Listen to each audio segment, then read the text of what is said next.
Alassane Ouattara, homme de paix et de justice.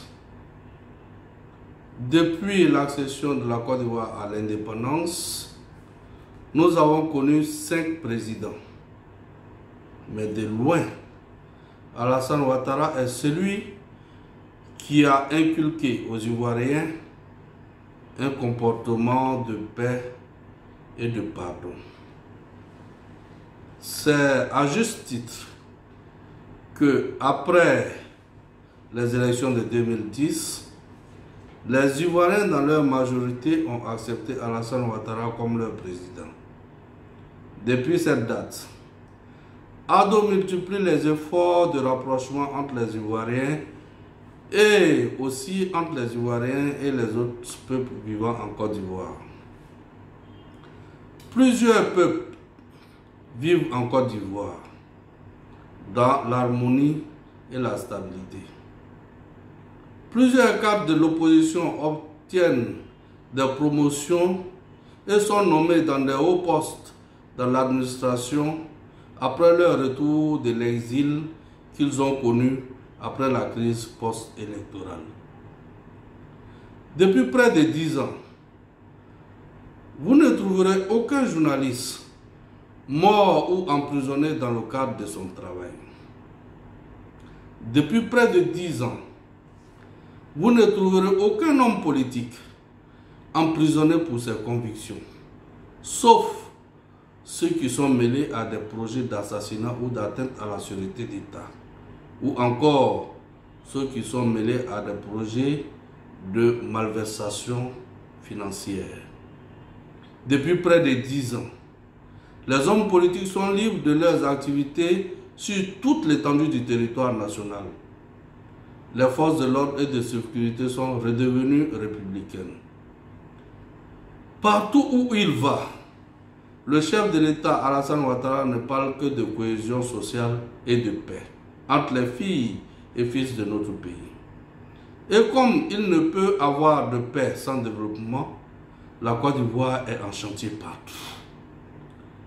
Il y a beaucoup d'investissements en Côte d'Ivoire. Effectivement, les investisseurs ont repris confiance en notre pays. Le taux de chômage a diminué de manière drastique, avec le recrutement massif dans le milieu de l'éducation nationale, de la santé, de la sécurité, à la fonction publique et bien d'autres, dans le but de résorber le trop-plein de chômage dont il a hérité des pouvoirs précédents, notamment le pouvoir de Bédié, celui de Guy Robert, même s'il a été bref, et celui de Gbagbo Laurent. La Côte d'Ivoire est stable et fréquentable. Nous sommes adulés de partout. Nous sommes fiers de notre pays. Mon message envers les jeunes Ivoiriens est de savoir choisir leur destin, qui est la paix. La seule personne capable de nous la donner, et qui l'a déjà fait pendant près de 10 ans, c'est Alassane Ouattara, fils de Dramane Ouattara et de Nabitou Cissé. Sans oublier ce que lui-même a connu lorsqu'il était à l'opposition, il a su pardonner et il a su oublier. Alassane Ouattara connaît la Côte d'Ivoire comme sa poche.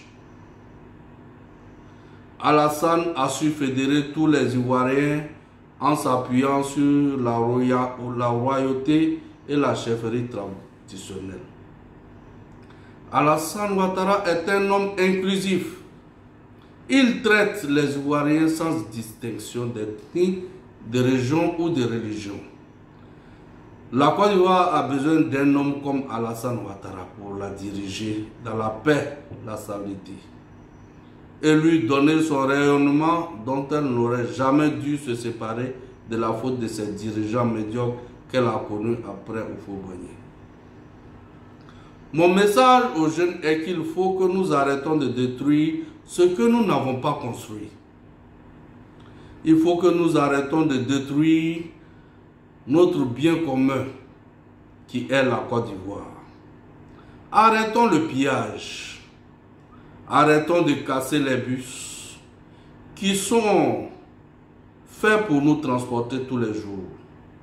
Arrêtons de détruire nos routes qui ont été construites chèrement avec l'argent du contribuable.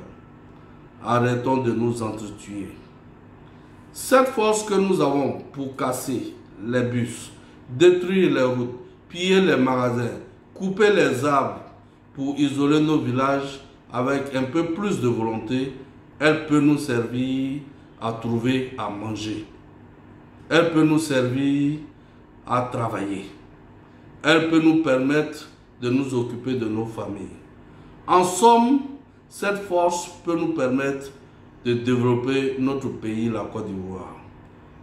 Conjuguons-la dans le sens de la construction. Refusons d'écouter tous ceux qui, à travers les réseaux sociaux, nuit et jour, nous appellent à l'affrontement et à la destruction des biens. Refusons d'écouter tous ceux qui nous appellent à l'insurrection à travers les réseaux sociaux. La seule manifestation, à notre avis, que nous devons avoir pour est d'exprimer notre colère avec notre bulletin de vote. Pour élire celui qui est capable de nous donner la stabilité, la paix, le développement et l'amour entre les Ivoiriens. À notre avis, cette personne, c'est Alassane Ouattara. Donc sortons tous au soir du 31 octobre 2020 pour faire de lui président de la République de Côte d'Ivoire. Quant aux autres, notamment M. Henri Konan Bédié, qui a été le plus médiocre de tous les autres chefs d'État ivoiriens, père de l'ivoirité et de la division, aujourd'hui encore en train de tout mettre en œuvre pour nous mettre en guerre entre nous. Mais nous n'allons pas nous laisser distraire. N'oublions pas que c'est sous Henri Konan Bédié que nous avons connu les premiers morts en politique en Côte d'Ivoire. Des jeunes Ivoiriens dont la vie a été arrachée de manière froide pendant le boycott actif en 1995. Nous avons encore des blessés graves de cette crise. Nous avons encore des personnes qui sont gravées à vie par la barbarie des forces sous les instructions d'Henri Konan Bédié à cette époque-là. Souvenez-vous que c'est sous Henri Konan Bédié que des chars anti-émeutes ont été introduits pour la première fois en Côte d'Ivoire. Souvenez-vous que ces chars ont été achetés en Afrique du Sud. Souvenez-vous que ces chars, nous les appelions les chars de la honte parce que ces chars étaient ceux que le régime d'apartheid utilisait contre nos frères noirs en Afrique du Sud. Et l'Afrique du Sud en avait honte et cherchait à s'en débarrasser. Henri Konan Bédié a dans ses veines la division, le népotisme, le sectarisme, l'exclusion ethnique et religieuse. Nous savons de quoi nous parlons et nous aurons le temps de revenir largement sur ces faits parce que nous sommes des témoins oculaires et vivants de la Côte d'Ivoire récente. Ensuite, Henri Konan Bédié, par ses propres erreurs, fut chassé du pouvoir avant les élections qui devaient se tenir en octobre 2020, à la veille des fêtes de fin d'année, en 1999, précisément le 23 décembre. Guy Robert prend le pouvoir à la tête d'un groupe de jeunes soldats. Lui que l'on croyait venir régler la situation a été lui-même emballé dans une sorte d'envie démesurée du pouvoir, et c'est ainsi que lui-même, Gueye, devient plus virulent envers Ado et ses partisans. Les tueries et les assassinats revinrent de plus belle.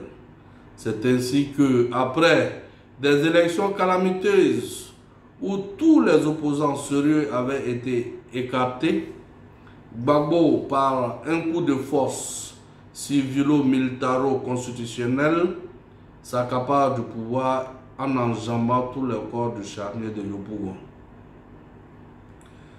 Nous croyons que le président Alassane Ouattara et ses partisans étaient au bout de leur peine, vu les alliances entre eux, notamment le Front républicain. Mal les a pris en constatant le discours guerrier de Gbagbo Laurent au stade Félix Houphouët-Boigny lors de la commémoration des victimes dès sa prise de pouvoir. Et là, c'était encore une fois de plus le début de l'enfer pour Alassane Ouattara et tous ses partisans.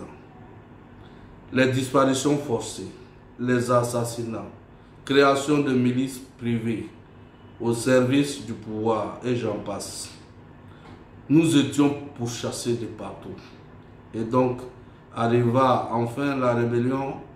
Et pendant 10 ans, c'était le chaos total. Les enrichissements illicites sur le dos de la population qui s'appauvrissait.